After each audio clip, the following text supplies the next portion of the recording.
share when I was getting out of it. Okay, I just set it up. All right, All so right. let's start.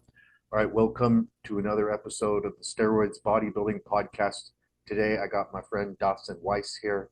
He's a Instagram influencer and TikToker and bodybuilder, and we've had him on the show 3 times before.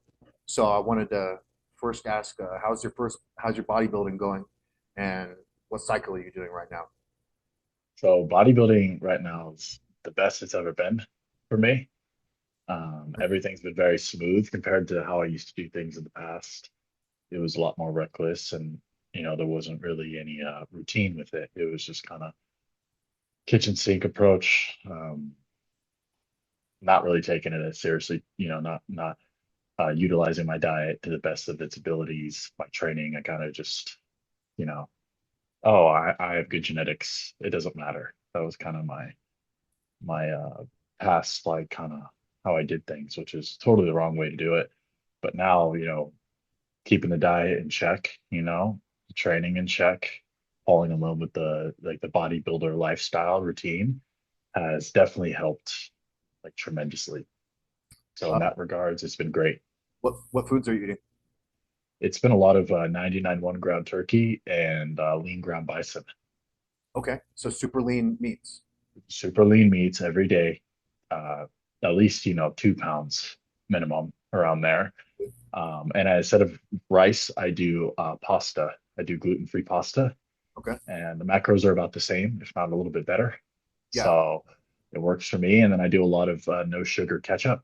So that's kind of like it's low calorie. That's what I use. So the meat isn't as dry. It's easier to get down, and I find I can get down anything with enough ketchup on it. So that brings back memories of Ronnie Coleman in The Unbelievable eating the French fries with the ketchup and the chicken breast. yeah, no, I actually seen a video of him earlier today. He didn't actually do French fries. He cut potatoes. He actually got a potato and he cut it so it would look like a French fry, and Uh-huh. then he baked it. And then it to him it like mentally was like, oh, he was eating a French fry. Potatoes are a great bodybuilding carb. I mean, they're one of the best. I feel like The- potatoes are pretty underrated. Extremely underrated. I wish I should probably start utilizing more because they're good.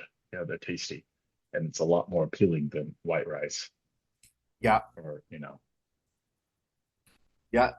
And then so you're on the what is the pasta made out of? Is it wheat pasta, gluten-free wheat, or something else? It's excuse me, it's corn and rice. Rice. Okay.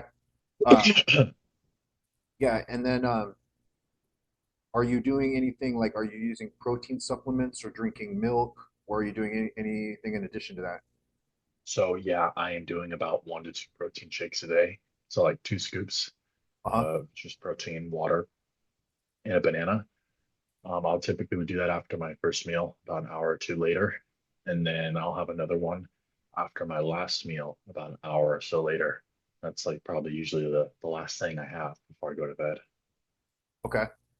And Yeah. then what is your favorite exercise for chest, back, legs? Oh, before we get into that, I need to Okay. tell the cycle. Okay, you want to tell the And cycle first. Okay. I thought maybe we'd yeah. talk about the training first, but no, no. Oh, no, no. Well, you asked that the first time. I could Yeah, do yeah. either or, but Okay, I okay. just Now didn't let's want go to with the skip cycle. over it. Yeah, let's go with the cycle. So right now, this was also, I helped come up with this with you. You recommended this for me, and it's when we did our last call, or no, the Yeah. second to last call, and it's been going really well. So I'm at 1,500 milligrams of testosterone anthate weekly, and I'm at 600 milligrams of Primobolan anthate weekly with 6 IUs of growth hormone every day, 10 IUs of Humalog pre-workout, and then that's 6 days a week. And then, Do you use of any course, post workout? Any Humalog post workout? I don't know. Yeah, just pre workout. Yeah. And then the 2,000 milligrams of metformin that I also learned from you. That's religious for me. I take that every day. So you're into Um, metformin. I am. Yeah, Yeah. I find that there's more because benefits. a lot of the bigger guys, they talk crap about metformin, but that's good to hear. One No, is into it. you know, I don't consider myself to be a bigger guy. I'm sure for the average population, I got some good size on me. But they every time I hear anyone say anything negative about metformin, it says, oh, well, lowers your IGF-1. It's like, Yeah, IGF-1's not the only way you grow muscle, right? yeah, exactly. IGF-1 is not the holy grail to building muscle, but maybe it is, but it's not that, you know, it's not really going to be anything substantial, Yeah, at least in my, from what I found, I'm growing just fine and from what it looks like. the muscle fullness it can give is unbelievable. It Yeah. allows you to take up so much more carbohydrates. Yeah, of course. And, it helps with your glucose levels, helps keep that a little bit more in range, your insulin sensitivity. And I find that it's also, I think there's some anti-inflammatory benefits from it. Yeah, So that yeah, means you're going to be healthier. And to me, if I have a small hit on my IGF-1, I'll take that to be a healthier person and bodybuilder. that's a really good point because a lot of bodybuilders are saying, oh, they're going to use a lot of insulin because they think that that's a healthier way to do bodybuilding. So they're going to really mega dose the insulin. They say to go low on the steroids, but you know, inflammation in the arteries and veins, the circulatory system, is a lot of that is caused by having high insulin in those areas. So having metformin and having those insulin levels not be so high because you're managing your carbohydrates better is going to help your blood sugar stay down, which is going to help your insulin levels stay down and help you stay healthier in the way that really counts for bodybuilders, which is the circulatory system. Yeah. So, there's only pluses there for me. Any You know, orals, no orals, no.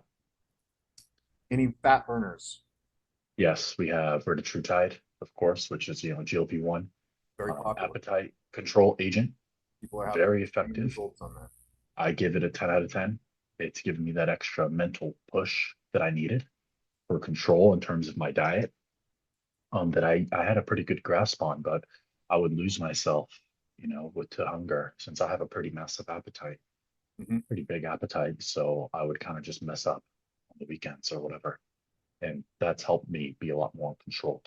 So it kind of just gave me that little extra advantage that I needed, in terms of control, impulse control regarding food choices. Yeah. Um, Are you doing 4 milligrams per week?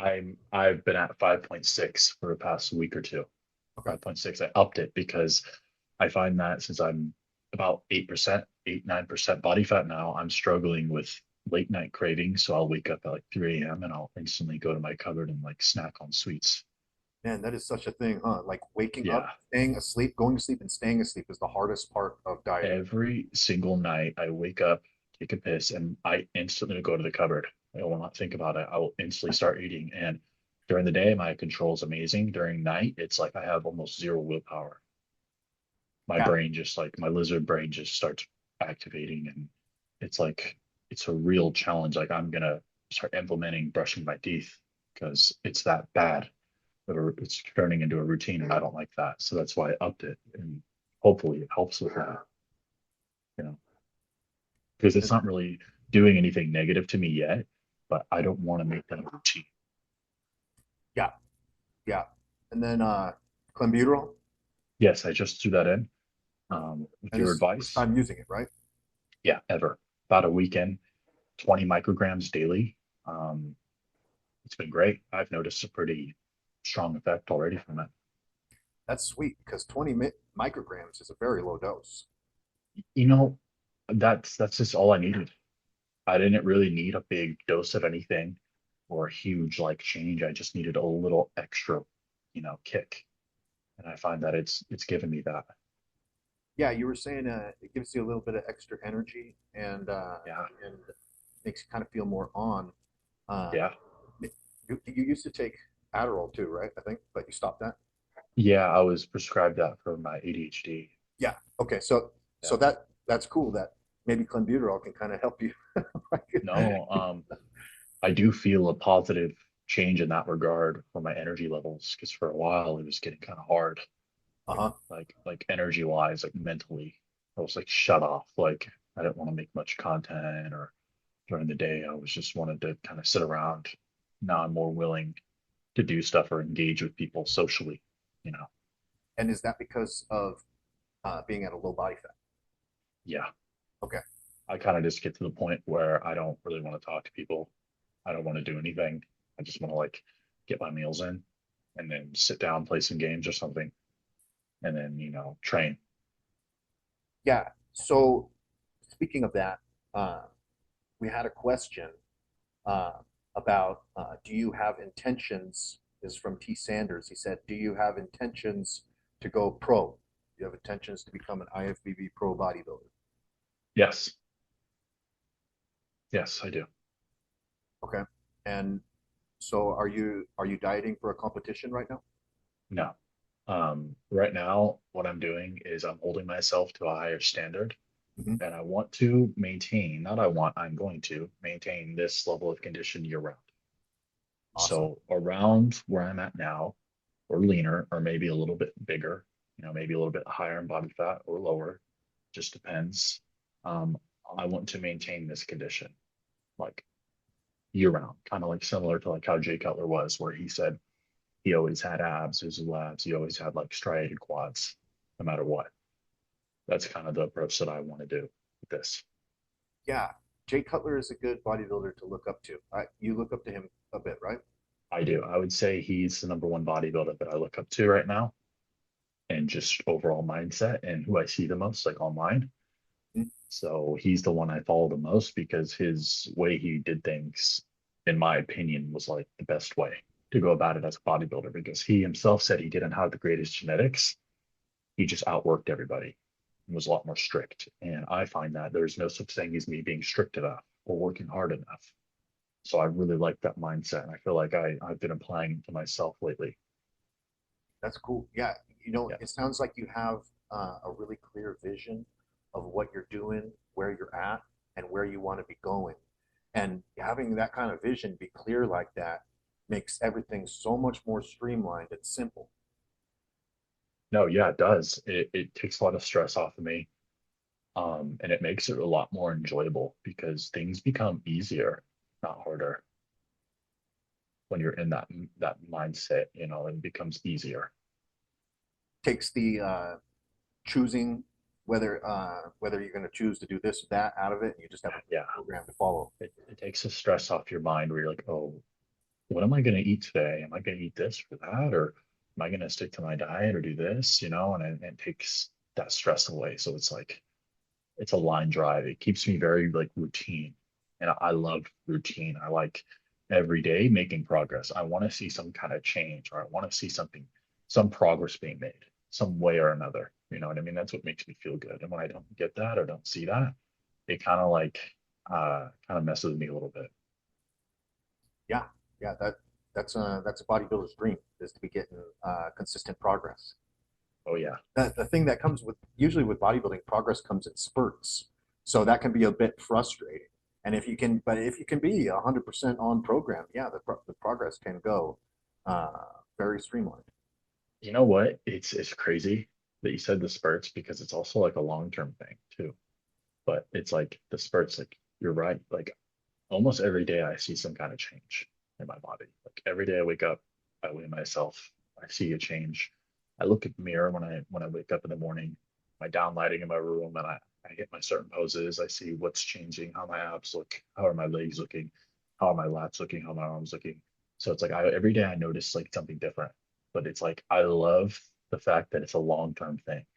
It's Mhm. like week by week by week by week, month by month, it's changing. And like I think that's like the greatest feeling.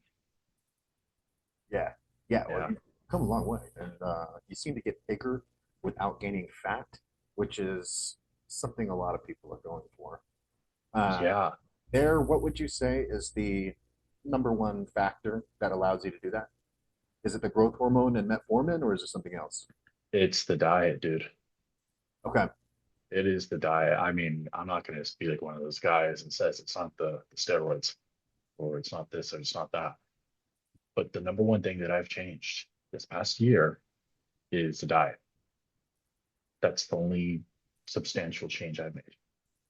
Yeah, when you're eating clean food, it is really hard for your body to turn that stuff into body fat. Diet and a lack of stress. Those two things. I don't stress. I never argue with anybody. I'm not fighting with anybody. Uh, I don't hang out with anybody. I have maybe one or two people I hang out with max once a week. I limit that to once a week and no more. Because at that point it's like, all right, you're in my frame of mind too much. I can't handle that. I Hmm. gotta go back to like my base, my home base of where my mental likes to be. So since I've been doing that, being more alone, I find the lack of stress, especially with like eating or little small things that might bother you throughout the day and add up. And then really locking in the diet. That means a lot of whole foods, getting your protein through what you're eating and staying consistent every single day, like week by week by week, you know? Yeah, awesome. Yeah. So let's talk about training. So what is your top exercise for chest, biceps, legs, and back? So it's kind of hard to answer this question because I find that all the exercises that I do play a part Hmm. into the muscle growth.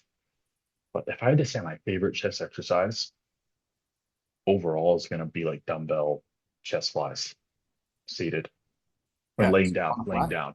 Yeah, And do you put your legs up in the air yeah. or on the bench? I do them just like how Arnold would do 'em. Great. I don't come all the way up. I really focus on the stretch, keep the Hmm. legs up, everything, and I find that that is a really my favorite chest exercise right there. I always feel it really well doing that one. Do you go heavy with that, or are you doing 20-pound dumbbells, or are you doing like No, 50s? I go from around. I sometimes I might start off at 35 to 40. I go up to usually like 50 to 55, and if I'm really feeling really strong, there's times I went up to 65 or 75, but lately it's been around 35 to 55 pounds Okay, yeah. So a for mix about, between really feeling the stretch and then also some hard heavy sets. yeah, usually like 10 to 15 reps. Cool. And then how about biceps? Because you're the arm guy. Yeah. Um, I don't feel like the arm guy, but I am. Biceps for me, I think for me, I really love like a preacher machine curl, one I could just load the weight on. Yeah, those are great. Do you do it I one arm think at a time or I both? do too. Do I do it too, and I do a close grip, hmm and fully I just supinated. yeah, I put the seat all the way down so my arms can get the maximum stretch, Hmm. and I find that that stretch with the mixture of just pumping it up and loading up the weight, going to like failure where you can't really go anymore. I Yeah, feel like for the biceps, like I'll do like 3 to 4 sets. I'll start with like a plate, and then I'll might max out on 4 plates on each side. I really like doing that. I find that that's like my favorite bicep exercise to do. excellent. Yeah, preacher curls are really good. Larry Scott invented those. Used to be the Scott curl back in the 1960s. Oh yeah. Uh, how about legs, man? Because your legs covered in veins and huge. You know, besides all the unilateral work I do for quads, I 75% of my quad work is unilateral. So unilateral leg extension, and then I'll do a unilateral leg press for about 3 sets each.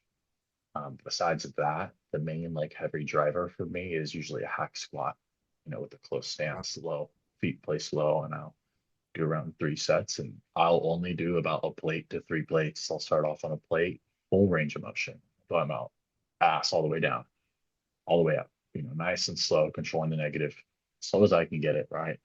And then I might go to 3 plates, and that's about it. If I'm feeling really strong and a surplus, I might go to like 4 or 5. But lately, it's just been about 1 to 3. But I find that those unilateral exercises really focus on that negative. You know what I mean? lateral leg press, man. That is a super underrated exercise. Oh yeah, because you can really. I like to get my knee touching almost my rib cage, like my stomach. I'll go all the way down, all the way up again, and it is a hard exercise to do. I'm telling you, 2 plates is going to be a challenge for most people. And it takes that pressure off the lower back that you get with using two legs on the leg press. It can be a little scary, right? Using only one leg. Yeah, no, yeah, But if you're yeah, careful, you can do it. because it just changes it. It's like now it's like, wow, this is actually hard now. The leg press is usually an easy exercise. Now I'm struggling with a plate and a 25 on each side. Yeah. Yeah, but that's pretty much what I do for my quads there. Um, and I don't go super heavy. I find that I think I have the best mind muscle connection with my legs Mhm. because I don't go super heavy. When you do the leg extensions, do you do like a power leg extension or are you pausing at the flex position? How are you doing it? I like to pause at the flex position. I like to go down nice and slow. Yeah, that brings out the Like, details in the middle of yeah, your. have you ever seen Lee Priest train? I've seen a little bit of his videos. Yeah, Do you notice how he lifts, like how he works out? yeah, a lot of kind of pauses and stretch. He like works out really slow. Like if he's curling or doing a leg press, it's like very slow and controlled. Hmm. That's how I do like majority of my training with mainly legs. I do it really slow and controlled, full range of motion. And then how about back I think my number one back exercise right now is going to be pull-ups. pull-ups? Yeah, Yeah, they are great. That's another I one, love them. dude. Pull-ups is one of those exercises that guys don't want to do because they hurt. They do, and most people can't do them. I always think it's funny when a bodybuilder can't do pull-ups. It's like I what? I know, right? It's like, come on now. Like this is supposed to be your bread and butter. Yeah, yeah, but no, even for it doesn't matter how big you get because actually the bigger you get, the heavier you are. But Yeah. pull-ups, they are one of the exercises that man, they will put size on your lower lats like nothing else. Oh yeah, and One of the pull downs. yeah, pull downs too. I usually start off with a pull down, and then my second to last exercise will usually be a pull up. Um, about wider grip or maybe like more kind of just like right here. Maybe not super wide, but Mhm. a little wide. And then after that, another underrated one I do that I've been throwing in recently that I've seen change on improvements is back extension. Back extension. Yeah, I never used to do any lower back work longest time, and I've been throwing it in at my last like exercise for back, and I've noticed a significant change in my lower back, my detail. Excellent. Are you doing that weighted or body weight? It's a weighted one. It's a machine at my Okay. gym. You like strap in Yeah, I've seen that. seatbelt, and you kind of just go down and go all the way down, nice and slow, and you can feel the pressure on the lower back. That's it. Yeah. To finish off this question from Sanders, he asked if you're going to bulk up to 300. I'm assuming no, because you want to stay in condition all year. The plan is 350 pounds next bulk. I'm gonna get there by eating a lot of cake and donuts and McDonald's. Now you have been watching a lot of Lee Priest. No, I don't see 300 pounds anytime soon Okay. in my future. You got 230 now, right? 233 as of today. Yes, fasted. Excellent. All right, Yeah, let's, I just think that getting to that size, I think it just wouldn't look good on me yeah, for and my body type. that's a hard load on your body. Nobody Yeah. that's 300 pounds lives until they're 100 years old. Yeah, and I feel like with the look I'm going for, it just totally goes against the look that I'm shooting for. I mean, we've talked about it. I'm all about quality, Yeah, and I want to maintain a level of body fat year round. because classic So, bodybuilding is the yeah, goal, right? I don't want to look like a science experiment. I'm Mhm. not chasing size. I don't need to be the biggest guy. In fact, I look better when I'm leaner, just how my body is. Some guys might look better that big. I don't think I'm one of those guys. Um, all right, so let's go to the next question. This one's from Will.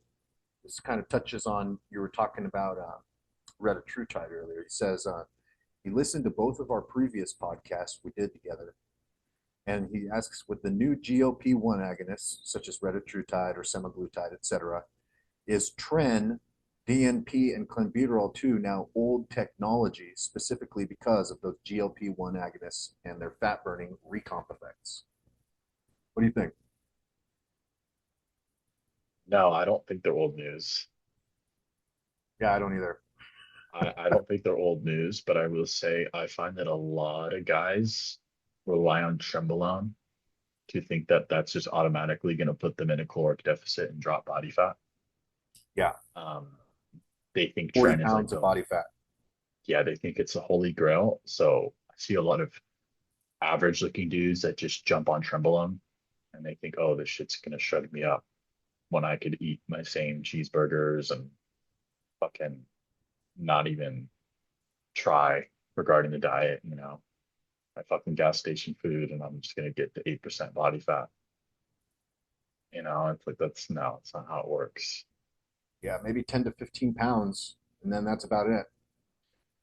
Yeah, and so I find a lot of the guys will just use Tren as like a crutch, and then they don't really get the results they're wanting for. They just end up like ruining their marriage or their relationship, and their life Yeah, like spirals tragically. yeah, yeah. That stuff is nuts. But it's definitely a component of bodybuilding. Um, Oh yeah. so, so you don't think that the new GLP ones are replacing some of these tried and trues like Clenbuterol? I would say that the GLP ones could kind of replace DNP though. What do you think? I I don't think DMB should be really be in anyone's protocol. Yeah, yeah. That A bodybuilder's protocol might for be using anybody. that. It's a desperate move. It's Why a the very fuck are desperate. you why the fuck are you using this shit? Like, Yeah, I don't understand. It's like, dude, you have all this shit at your disposal. This shit's supposed to supplement your fat loss, right? It's supposed to help your fat loss. It's not supposed to just fucking magically just strip it off of you, you know? So it's like Retatrutide, yeah, that will not replace something like Trenbolone or Clenbuterol, but paired with it, you're getting yeah, a 1 + 1 = 3 effect. yeah. But something like DMP, I've never seen anyone use that looked impressive. I mean, there probably has been people, but again, it's just like really risky. And it's like if you can't do that without it, get to as lean as you want without it, it's like, what the fuck are you gonna do? Like you have to resort to that to get lean. Yeah, extreme measures for desperate people in desperate situations. So I'm not a fan of it. I will never recommend that to anybody. Yeah. All right, let's get on to the next question then. John asks, I'd like to hear other influencers' thoughts on Sam Sulek and his obvious use of gear, but zero talk about it. How does that feel as an honest bodybuilder, especially while talking to kids about their macros and vitamins? Also, an update on Dawson's carnitine injections. Um, to be honest, I really don't care Yeah, about what he does. I don't care if he's honest or if he's not honest because it doesn't really pertain to me. You know what I mean? Um, that's kind of what bodybuilding is. It's very me sport, So I'm not going to be the kind of guy that gets emotional or judges another man because that's just what he wants to do. But, that's his choice. He's not yeah, obligated to tell anybody anything. Um, so it doesn't really affect how I feel. yeah. I think that's a good attitude. Is guys who are doing sports. A lot of people kind of look at guys who are doing sports and try to be like, oh, you're my role model, and so you should be acting in all these good and moral ways. But you know what? That's not what a sports player is or a sports competitor is. So people get mad if somebody on their football team does something, and they're like, oh, Aaron Rodgers said he's immunized or something like that, and who cares? Who cares? It's like you said. Yeah, like who gives a shit, It's like Uh, we all know he's taking shit. yeah, It's obvious. You don't have to fucking think too hard about that. You just look at him. and you should get to a level if you're a beginner where you're wondering that is, do IFBB pros take steroids, stuff like that. You should get to a level where you know about that before you're using that kind of stuff. So it really, for guys that should be using roids, it really doesn't matter. Yeah, and me being honest about it, that's my choice. I enjoy being honest about it. I enjoy talking about it. Yeah, it's refreshing. It's actually like one of my passions. I've put the last, I don't know, 6 years of my life into this, not just the bodybuilding portion, but the performance enhancement drug, steroid portion. So I get a lot of enjoyment learning about it, researching it, and trying it out myself and seeing how it works. Yeah, that's good to hear that because that is one of the aspects of bodybuilding is that it's really fun or It is interesting. fun. Like yeah, you're dealing like with the chemicals, the way that people are like dealing with the supplements at supplement shop. Like, what if all those supplements were steroids? People like to go to the supplement shop and buy all the different types of supplements. So there is something to be said for that. That the bodybuilding attitude is not that, oh, I wish I didn't have to take these things. I hate these things. It's actually that they enjoy using it. They love it. We all love it. There's not a single bodybuilder in this world that hates or dislikes taking steroids. Yeah, and I think that's Yeah, kind of how it is too, is when you realize how powerful hormones can be, you feel like, okay, I just found out about something very important. yeah. You're like, fuck. I feel like a superhuman now, a little bit. Yeah, At least that's how I felt when I first started taking it. I was like, I'm superhuman. before the dysmorphia set in. Yeah, before that set in, and then I realized I wasn't as good as I thought I was. So what about the injectable carnitine? You still doing that? No, I stopped doing that about a year ago. Okay. That shit's just a pain in the ass to use every day. Yeah, it leaves a It, lot of post-injection pain and it inflammation. fucking hurts, dude. Like I would have welts, like bruises, kind of welts all over, and it just hurt every time I injected that shit. It hurt, and I just, I just don't want to add any other injections into the daily injections like that, at least bigger ones. Yeah, If it's not like more oil, like steroid oil, that's a good and reason. if I wanted more fat loss, throw in something that works better. Clenbuterol, Retatrutide, growth hormone works great. You take the tablets, the carnitine tablets? And no, I was doing the inject. I find that the carnitine tablets, despite being more expensive and not as maybe available, Hmm. I believe if you're going to do it, just go with the tablets, man. I mean, it's not it's not going to give you a huge increase. Like it's going to help a little bit, but it's not going to be anything crazy. Yeah, it's an amino acid, not a PED. Yeah, just take the fucking tablets, dude. I mean, the guys that are always injecting that shit year round, I'm like, bro, come on, man. That shit's too much. I don't got time for that. Yeah. All right. Next one is from More Than Bodybuilding, and this is a big guy, so we should spend a little time on his question. He says, "What's your thoughts on Equipoise? I'm gonna add it into my cycle along testosterone 3,000 milligrams and Deca 300 milligrams, Masteron 600 milligrams, and Trenbolone 200 milligrams per week. I was thinking Primobolan, but I've never dabbled with Equipoise before, so I'm wanting to see what that's all about before I break the bank. At what dosage would you suggest? He's thinking about 1,000 milligrams Equipoise to start. And by the way, for clarification, he was going to try to run Masteron at 1,200 milligrams, but he's decided to increase it by half. So what's the total cycle again? Would you be able to read that Yeah, I'll over? go over that again. Testosterone 3,000 milligrams per week, Deca 300 Okay. milligrams per week, Masteron 600 milligrams per week, and Trenbolone 200 milligrams per week. And he's thinking about Equipoise. I would choose Primobolan 10 out of 10 times over Equipoise, Mm-hmm.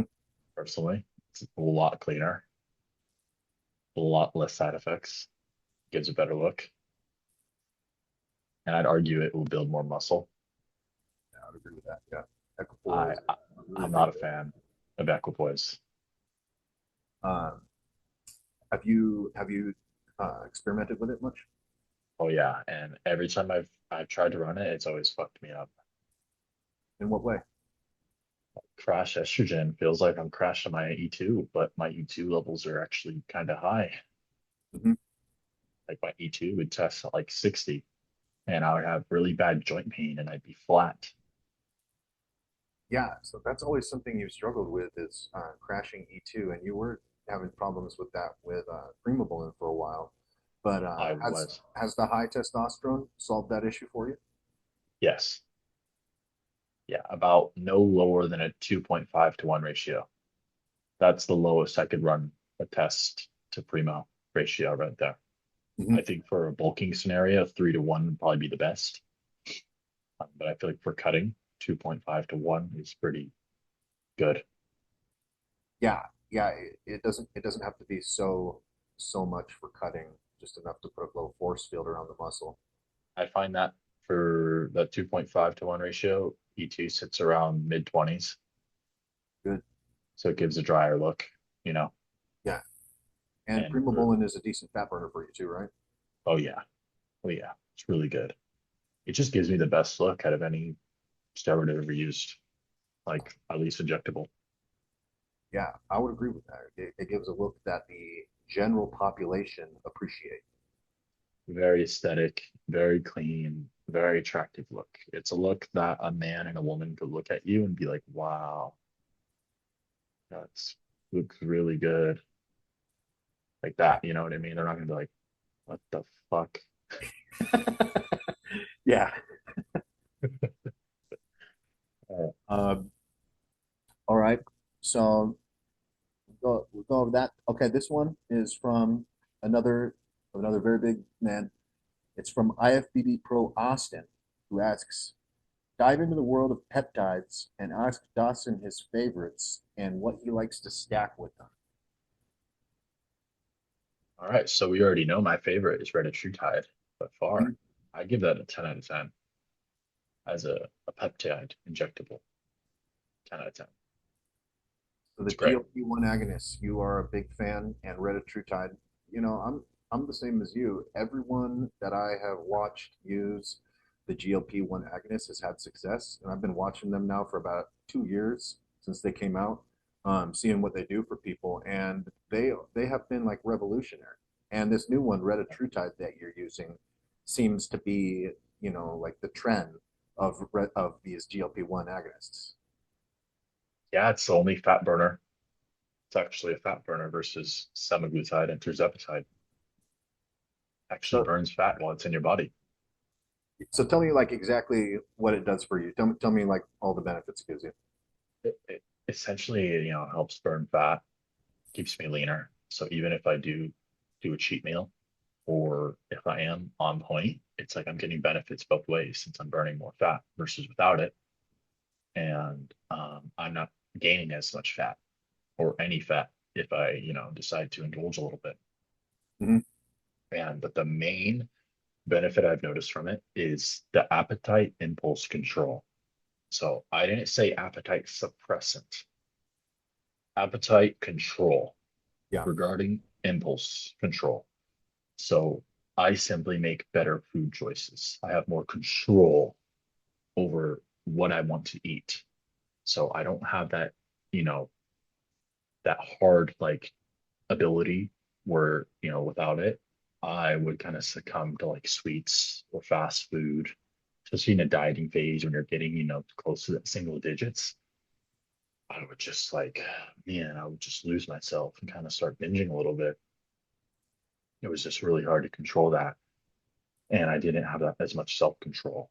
But I find that it also helps with impulse control regarding my ADHD. So I don't take my Adderall anymore. Once I started taking it with the Trutide, I hopped off Adderall about the same time. I didn't know that there was going to be benefits regarding Awesome. that though. I didn't notice that there was benefits for retatrutide regarding ADHD, but then I found out very quickly that there was, and I completely just kicked it cold turkey. Just don't take it, and I find it really helps with my impulse control outside of food too. So what I do with my time, the decisions I make, emotional impulse control too. I find that it helps with that. So maybe not saying certain things or maybe not doing certain things that I think, would this be a good thing for me to do? It kind of helps with that. So So I find does that it chill it you ties out? into bodybuilding.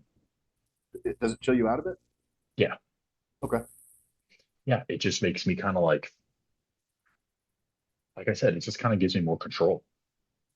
It gives me that extra like push for control, like over myself that I wanted, And I found that the Adderall was actually kind of biting me in the ass because I would have these crashes like around nighttime, and I felt like I almost had like low blood sugar or something, like cortisol crash, or my cortisol would drop.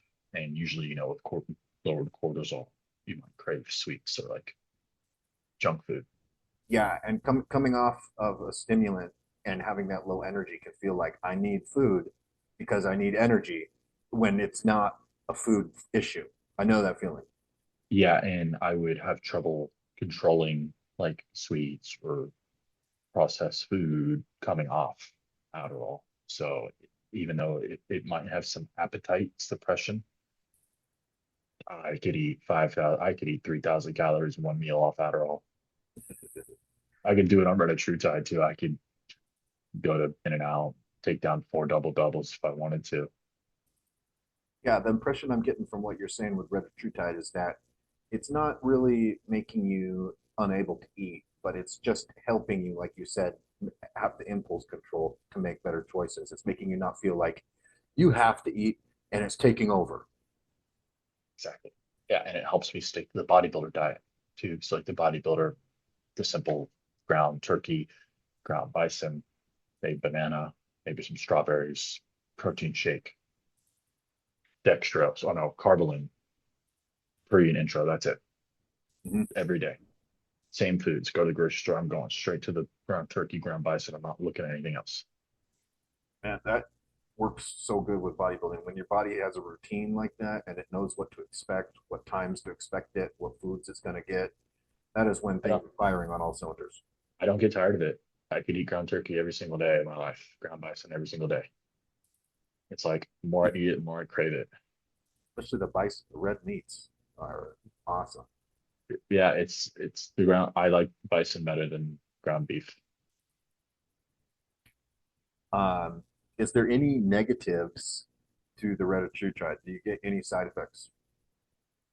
No, Not even like not occasional nausea or anything? no, no. Maybe the first day or two when I started, and then it went away like nothing. Yeah. Kind of similar to the Clenbuterol. Like the first 2 or 3 days, I had like a little bit of a headache maybe, and I Hmm. was like, A little shaky. when I Yeah. had my cup of coffee, I'm just like, Yeah. The you know coffee's a what I little mean? stronger when you first I'm like, start the cleanse. fuck, like, what the hell? Yeah. But and I'm like trying to open my bag after shooting some Humalog. Got like trying to get my dextro, my carbolene out of my bag. I'm like, in the middle of the gym. Yeah. But no, there's not a single side effect I've been dealing with. Sweet. I've been on it for 3 months. That's working good. Oh, people also ask me questions about muscle loss regarding retatrutide. From you, I want to ask you a question. Have you noticed any muscle loss, or does it look like there is any on me from what you've seen these past 3 months? No, and I think that comes down to being on the right PEDs because you want your muscle to be chemically protected by steroids and growth hormone. And then keeping your lifts, keeping the weight on the bar that you've been using while you've been bulking and not being lifting, light weights all of a sudden. Those are really the important factors that keep the muscle on. And I assume that's what you're doing. Yeah, I feel like I've actually gained some muscle past 3 months. Good. Yeah, if guys come down in the weights they're using, they decide they're going to do a bunch of high rep training and abandon their lifts that they were using, the weight on the bar that they were using during their bulk, then they probably could expect to lose a little muscle. Yeah, I haven't really had that. I have never been the strongest guy though. Like there's a few times I've been pretty strong, but for the most part, my lifts have stayed the same the past 3 to 4 months. Excellent. What is your strongest lift? My strongest lift used to be back squats and deadlifts, Okay, I didn't know but you lifted much. I used to when I was younger, Mhm. like 18, 19, 20. But I had a little bit of mild scoliosis, so it really bugged me when I do back squats and the bar was always kind of like this on my Mhm. back. And long term, that's probably not a smart thing to do. Squatting like that, it's probably gonna hurt Yeah, something maybe that's a really long term. important thing is that everybody's got to train within their limitations. So if you know that you're doing the correct form and something's hurting you, everybody's got to make uh, the adjustments they need to make sure that they're not hurting themselves. Because if you're injured, you're not getting gains. Yeah, I never injured myself. I mean, nothing crazy, but it did piss me off because I would always be really annoyed by that. So I'd focus more on the fact that it's not straight versus actually executing the lift. Mhm. And it just really ticked me off. And then deadlifts, I don't really think they're all that important for bodybuilding. How about like a variation of deadlifts, like Romanians or something like that? Do you do any of those? I do RDLs RDLs, on my okay. leg day. I don't go very heavy, but I do like the RDLs, like actually trying to keep my legs as like straight as possible when I'm doing them. Mhm. Yeah, those are very effective hamstring exercise. Yeah, but I don't even do the bench press anymore. Barbell bench press, I don't do that. I stopped all the big three movements because the bench press was just giving me issues, shoulder issues, and it was never a strong lift for me, no How matter about what I would do. how about dumbbell press? I do that every once in a while, but I've noticed if I don't do them for a while and you know, try them out again, I'm a lot weaker on Yeah, the dumbbell it press. takes some adaptation, like maybe And 3 weeks of getting in the groove. yeah, and I'm like, man, I'm pushing a lot more weight on these machines and I'm getting a little bit of a better mind muscle connection and pump on these machines and I feel a little bit safer too, you know. Like I don't know what it is if I'm just getting to that low body fat, but even like holding the dumbbells 85, 90 pounds and I'm sitting down, like I feel like a little tweak in my lower back. Shit. You know what I mean? Like let's just Mhm. feel that there. So I haven't really I do them a little bit, but like I said, I'm not doing them every single week to make much progress on them. So I typically just resort to the machines. What chest press machine do you like? I like this it's like a flat press rocker machine. I don't know if you know that one German bodybuilder. I think his name's he's tall. What's his name? It's like 6'2", blonde hair. Dennis Wolf. No, he competed with Ronnie Coleman, the other one, the other Okay. German one. Gunter. Yeah, him. Gunter Serkin. Like I don't know if you see him on a video. He's like using this chest press where it kind of goes like this. Yeah, I know the one you're Yeah, talking about. yeah, And that's the the one. seat kind of moves, right? Yeah, that's kind of my favorite, like one of my favorite pressing movements. I usually start off with that one because I can really control the negative nice and slow, and, you know, and it Yeah, really works the chest really well. the converging like that, how you were showing with your hands coming closer and then going further apart. That Yeah, and then the seat moving the position like keeps it exactly on your chest. That's a really good machine. I really like that one, even though it's kind of looks like a girl machine or maybe an old person machine. I love it. It's my favorite. And then after that, I like just a simple incline machine press, one where you come up like this, you come down. Forgot what brand, Hammer Strength. Hmm. Yeah, just that simple one. I set the seat really low, so I'm really hitting that proportion of the chest. And then Yeah, I'll throw in some dips at the end, some seated dips. yeah. The seated dips are a good one as well. You get there's a certain uh, the fibers that come right from your armpit here and kind of go Yeah, straight down. Just for that right there. mhm. That is one of my favorites. Again, I get a nice good pump on that one. All right. Matthew ask Dawson why he stopped talking about Stenbolone. So Stenbolone was something that was just too good to be true. We talked about it a little bit. It wasn't Stenbolone, it was methyl Stenbolone. Okay, the pro hormone or the Yeah. designer steroid, not really a pro And hormone. I didn't know that till like 2 months in, 2.5 months. I thought I was taking Stenbolone and then was talking to these guys on the forum and they got it as well. And I was raving about it. I was like, this shit's fucking amazing. I love this. It's great. And then they tested because they were skeptical and it came out to be methyl Stenbolone injectable. And I was And like, fuck, no wonder why I'm so strong. it was doing really well for you though. So I have to ask, what made you stop other than just knowing it was an oral? You know, I feel like it wasn't really the healthiest route for me to run that a lot. And I feel like I wasn't doing bodybuilding correctly. Okay. I felt like if I run this shit, like rely on it, it's gonna like it's gonna take a lot of years off my life if I rely on this. Because this shit is fucking strong. Like stronger than super draw. Feels stronger than super draw. Yeah. I was pushing the most weight I ever pushed in my life on every single lift, doing a low carb diet That's the same.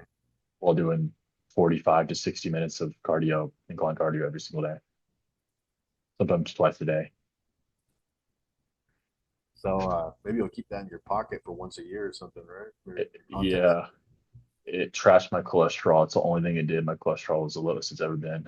Everything else was fine. And it gave a look similar to like Kevin Levrone. Hmm. Like, how he's really full and round, like just abnormally full, like an oral's in there. Like that kind of look when bodybuilders they just look fucking, like, they're running an oral. Like you're like, oh yeah, there's definitely some anadrol in there or something. Yeah, that's pretty It's fun. like it was like a drier anadrol. It's kind of the look he gave. So it sounds like it does compare to Superdrol then. Is that what you compare it to? I say it's better since I was Better able than to run it Superdrol. for Same kind of 15, thing. 16 weeks. Yeah, I ran it for 15, 16 weeks and I didn't really feel like I was on anything. Must be less toxic than Superdrol if you can run it for 15 to 16 weeks. Yeah, like I said, I felt healthy running it. Felt healthy. Well, that's pretty cool. But Yeah. yeah, moved on to bigger and better things. You're looking to do things the tried and true way. Yes. Uh, and the way you're doing it right now, test Primo growth hormone, a little bit of insulin. You know what? If with or without the insulin, people that get on the test Primo growth hormone thing, they're gonna be happy. Yeah, once you make it work for you, like you find a way so it doesn't crush your estrogen. It's amazing compound. I don't see myself running anything else unless I have to. Like no orals, no nothing, just test, Primo, GH, a little bit of insulin. That's it. I don't need to run anything else. Like even just thinking of running a night 2 nor right now turns me off so much. I'm like, Yeah, I don't even want to touch that shit. It's just gonna fuck my look up. yeah. You have a interesting effect to 19 nors. We talked about sometimes that each steroid affects people differently, and the 19 nors seem to have an unacceptable effect on your body. They cause you water retention. Whereas for a lot of people, they don't get that side effect. For most people, they don't. But it just goes to show that everybody's got to find what works for them. Yeah, didn't they make me look like shit? Sum it up to just make me look really soft, a lot of water retention, especially Trenbolone. The Mm-hmm. worst out of all of them makes me look the most like bloated. And it's funny because I got my blood work recently just on test and Primo, and I showed you it, and my progesterone was 7 times the natural amount where it should be. That's pretty interesting, huh? And when I run Deca or Trenbolone, my progesterone is crashed 0. Yeah, that is some interesting stuff. My I love progesterone is extremely high, and then lately people have been asking about my skincare. They're like, "Hey, what are you doing for skincare? Your hair, your skin looks really nice," and I don't do anything. And I told them, I said, it's because I'm running Primobolan, because that shit's got my progesterone up 7 times the amount where it should be for a normal man. And I've also found out that progesterone has fat burning qualities to it. So you're digging the progesterone, huh? Yeah, and it also has it lowers water retention since progesterone is uh antagonizes the estrogen receptor. That's what I learned through studies. So, you know, that's what counteracts estrogen, progesterone. I think that's what they give women when they're like going through estrogen dominance. They give Hmm. them progesterone. and it lowers the water retention supposedly. And I mean, it makes sense. I'm pretty much holding little to no water on 1,500 milligrams testosterone with no AI. So, Yeah, yeah. and the skin's It, flawless. people think if you take a lot of testosterone, you're going to look like a water bucket or something. But Yeah, that is not yeah, true. If you can control the estrogen from that, and you can put in a second compound like Primobolan, you can look very hard on a high dosage of testosterone. yeah. And I don't think Masteron would give me a similar look that I have right now if I should replace them, because I know Masteron's a big trend. Yeah, That's yeah. what guys order. Guys order probably more Masteron than Primobolan because it's being spouted as a really good anabolic. Sometimes to some of these guys, they say it's the best pure anabolic that you could use, like some of these dudes on YouTube that talk about bodybuilding and steroids. Yeah, when I hear that, I don't know what I don't even know how to respond to that because that is so backwards. Yeah, yeah, no, you will have guys really defending Masteron. I see it all the time. They're like, oh, Primobolan's better. And they'd be like, Masteron is the purest anabolic you could use. It doesn't do anything to your estrogen levels. It grows muscle the same amount as testosterone and every other thing. You just don't get bloated. And I'm like, dude, I can't. I've never had really positive benefits with Masteron, besides the fact it made me look drier and maybe gave me a little bit of a pre-workout, like kind of like a more on feeling. Yeah, there's a mental drive to it. I would agree with that for But sure. it ends up biting me in the ass because I just end up being in a shit mood and my sleep suffers. Yeah, well, it can be hard on the prostate too. Have you ever felt that? Oh yeah. Yeah, Yeah, yeah.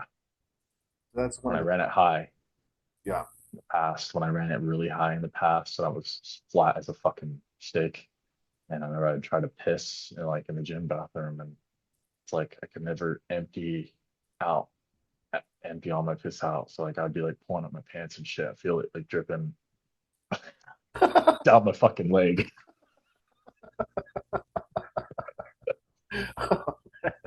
Yeah, I know what you're talking about. Everybody that has used Masteron knows what you're talking about. Yeah, so I was like, this shit's not good, man. All right, so we know your review on Masteron now. So no Yeah, muscle gain effects for you, huh? none that I've noticed. I mean, I've used it in a little bit of a bulking context, like 6 or 7 months ago at Primobolan. Um, I it just messes with my lifts too much. It Hmm. takes away my leverage. I feel like it makes me a little bit weaker. Joint pain increases my chance of injury. It's like I I don't see myself running it again. I feel way better not running it in the gym. Just my gym quality of life. Hmm. Yeah, Yeah, yeah. I feel like Masteron's benefits can be had at 50 milligrams every other day or 100 milligrams every other day. And people want to use it, and otherwise, it doesn't really need. It doesn't have a lot of application, especially gotcha. when I I'm think it should over. just be a short term thing. Yeah, Use it to look good and then get it out of there once you've done whatever you need to do, and then go to the compounds that I guess work better for you. And if Masteron is the compound that works the best for you, I mean, then by all means, keep using it. yeah. Most people are gonna prefer Primobolan and Winstrol for the effects that they're looking for from Masteron. Or Trenbolone for the guys that really Yeah, love Trenbolone. Dumbell, yeah. Trenbolone's still very popular. All right, let's get this question from Jimmy. Thanks for all the information in the podcast. I am 48 years old and live in Denmark. I'm on my second cycle. The first one was nothing compared to this one. First one was 500 test, 400 primo, and he gained about 10 pounds in 20 weeks. But this cycle, he started on 500 test, 400 primo again, but then he started listening to this podcast and was thinking it sounded like the right way to do it. So he raised his doses to 1,000 test, 800 primo, 3 IU human growth hormone, 2,000 milligrams metformin, and oh my gosh, I gained like 10 kilograms, 22 pounds in 10 weeks, and have feel amazing. So thanks for all the info. How long should I run metformin? Also, He's been running HCG and he loves having his nuts back. Thanks again from Denmark. That sounds very familiar. That's kind of a funny message. Yeah, it is. But yeah. I mean, he upped the test, added in growth hormone, took a little bit more Primo, and exploded. Sounds about right. That's actually a decent cycle right there. That's pretty good, actually. Yeah. Yeah, I recommend that. That's a good one. You like HCG? It No, makes you produce more estrogen, so I'm surprised it's not one you mess with. yeah, it, it my body's weird when I'm running something like Primobolan. Um, HCG doesn't increase my E2 Mhm. much at all. So what HCG does, it increases some other kind of estrogen, maybe produced through the testes, and it doesn't interfere with like my E2 levels. It kind of like is its own form of estrogen, I feel like. You know what I Oh, mean? yeah. You when you've used it, you haven't noticed an effect on your blood test or whatever with increased No. estradiol. I ran up to 2000 IUs every week on it. My E2 wasn't very high, stayed pretty low on Primobolan. And then I noticed when I'm on testosterone only, I become kind of like more estrogen dominant. Like my body kind of changes. Like I get like more water retentive. My face gets a little bit more red and full, even if my E2 levels are lower. So for me, it's like throwing more of an aromatizable agent in there just doesn't make a lot of sense. And it just kind of makes me look worse, like more acne, more water retention. And it kind of fucks with my mood. It just makes me feel weird It every time does I've have an ran effect it. on the brain. That's Like yeah. it makes me HCG has a feel almost like depressed. I don't know. Every time I've tried it, I always feel just off. I don't know. I've never made it work, and I don't give a crap about my balls. And it's funny actually since I've increased my testosterone, since I used to run low test for a while, like majority of this year, I didn't even go above like 350. Once I increased my test, my balls actually got a bit bigger. Yeah, that's the thing a lot of guys notice when they increase their testosterone. That testosterone actually gets into your balls and stimulates them to do their thing. It actually, yeah, it actually kind of ramps everything up again. So it's like in a way, it's like my own HCG just taking more testosterone, Yeah, that is such a trip, huh? but I get bigger. Uh, okay, and then metformin. He's asking how long he should run metformin. I think that there's a problem with B vitamin absorption from running metformin long term in high doses. So if I was him, I would go off for a month, twice a year, or something like that, just to make sure he is absorbing his B vitamins right. Or just be like me and run it year round. You run it year round, you're okay. Yeah, I Yeah. feel fine. Um, with regards to B vitamins, I mean, couldn't you just take more B vitamins, right? Yeah, if you take the B vitamin supplement, it can overcome that. Have you messed around with the B vitamin injections? I haven't, no. That's another way you can overcome it. It's really B12 is the one that it gets the absorption harmed by metformin. So for guys that have a high hematocrit, B12 can make them produce a bunch of red blood cells, so that can be bad for them. But otherwise, taking a 1,000 microgram shot of vitamin B12 once every 3 months or something if you're taking metformin, that should keep that up in the normal range. What would be a side effect of low B vitamins or like low B vitamins in the blood, I guess? It will mess up the DNA methylation reactions. So when your cells are making proteins and doing what they need to do, the the the DNA will not be transcribing 100% accurately like it should be. So it is a good thing to have the B vitamins. And yeah, so for all the guys on metformin out there, if you're using it year round, a supplement like an oral supplement of B12 would be good, or you know maybe once, maybe two, 3, 4 times a year, taking 1,000 microgram shot B12. Yeah, I don't recommend anyone to take it year round. That's just what I do. But if I mean, I feel fine. So, Cool. Yeah. So, I mean, you're probably eating a lot of meat though too, and that's where a lot of oh B yeah, vitamins are. So that could be yeah, that could also be helping you. yeah. I have a pretty whole food diet. I do a lot of fruits too. Fruits are underrated. Yeah, they are. Vegetables can kind of screw a bodybuilder up. Yeah, I don't fuck with vegetables, man. It's better just to not fuck with them. Just keep them out. The fruits can make you feel good. The vegetables is too much shit to do. It's like it's overriding my brain having to cook vegetables every meal.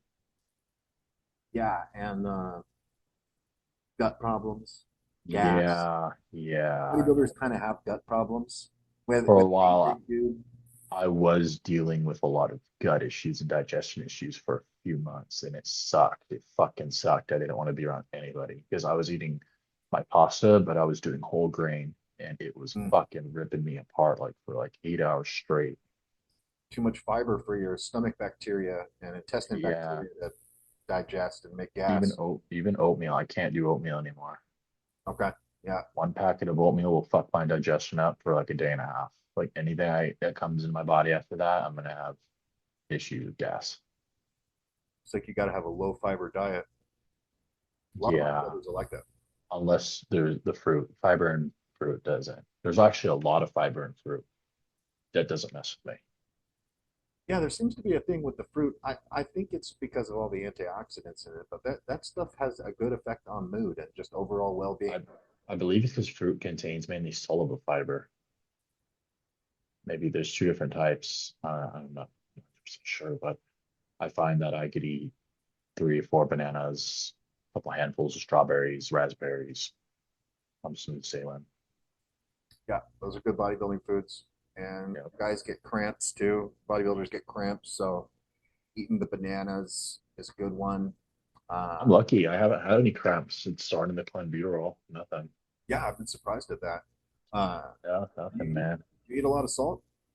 Yeah, my ketchup I use actually has like I think 2 or 4% of serving of salt per like serving, 4%. And I'll probably use like 6 or 10 servings per meal of ketchup. That's probably helping. The Yeah. salt is And really then good. I use Himalayan salt for my pasta, so I put it in the water. Okay. I sprinkle a handful in there or a little bit of whatever. Yeah, that's one misconception with bodybuilding that a lot of people have too is to have a low salt diet. That is not good for a No, no, bodybuilder. I would say I have a moderately high salt diet. Yeah, Like, and it's great. It helps me. I feel like it helps me stay full. yeah. And as That's long what as I you eat need. the clean carbs, it doesn't really cause all that salt retention in your kidneys that makes the water retention on No, the skin. no, I find that when you're really getting locked in bodybuilding, it's actually harder to stay full than it is to like, it's a challenge, at least for me. Like if I'm really eating clean, only clean foods, it's a challenge to stay pretty full. That's a good feeling though, because it is And really good feeling to have low water retention in your skin. yeah, it's really good in the midsection, especially when your digestion is running great. Again, that's what the whole foods are great for. But I find that a lot of it too is probably inflammation from eating junk food or processed food or sweets. I notice if I have a indulgence day, the day after, I'll hold a little bit of water, even if I didn't eat a lot of sodium, because it's just inflammation, I think, in the body. So it kind of gives me a little bit of softer look. Takes like 2 days to go away. Yeah, yeah, I agree with that. Uh, Yeah, Sweets definitely. yeah. So I think inflammation from the processed food is probably a little bit more of an issue than just the overall sodium. But definitely, if you're eating like a lot of fast food, yeah, you're gonna be bloated as fuck. Yeah. I've been there. All right. Well, hour's up, and want to thank Dawson for coming on the podcast and talking with us today. Thanks for sharing everything that you're doing. Thanks for being super honest and upfront about everything. That is totally refreshing, and I know everybody really appreciates that, man. Of course, man. I mean, someone has to do it, right? If it's Yeah, not me, it's you. Yeah. All right. So yeah, I thank you for having me on. I think this is what the third or fourth time Yeah. This is the fourth episode we've done together, in 3 years, 3.5 years, about maybe four. averaging about 1.25 episodes per year. And I always love doing them. Yeah. It's great. I'm glad to be here. All right. Thanks, buddy. Until next time. Of course.